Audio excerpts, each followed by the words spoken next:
Terjadi peningkatan aktivitas pada Gunung Anak Krakatau yang berada di Selat Sunda pada Kamis, tanggal 3 Februari tahun 2022, sekira pukul 16.15 waktu Indonesia Barat, di mana terpantau adanya hembusan menerus erupsi. Hal itu dibenarkan penanggung jawab pos pantau GAK di Desa Hargo Pancuran yang ada di Lampung Selatan, Andi Suwardi. Dirinya mengatakan kepada Tribun Lampung, teramati kolom abu dengan ketinggian sekira 200 meter di atas puncak, sekira 357 mdpl.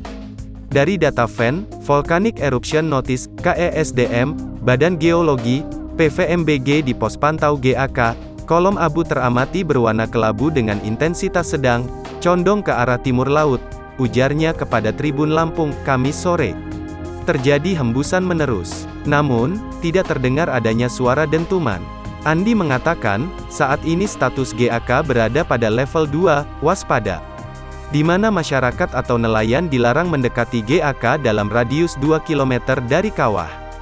Sementara itu data dari Magma Indonesia terkait erupsi Gunung Anak Krakatau, dari pengamatan visual gunung api terlihat jelas hingga tertutup kabut nol. Teramati kawah utama berwarna putih dengan intensitas tipis hingga sedang 25-100 meter dari puncak.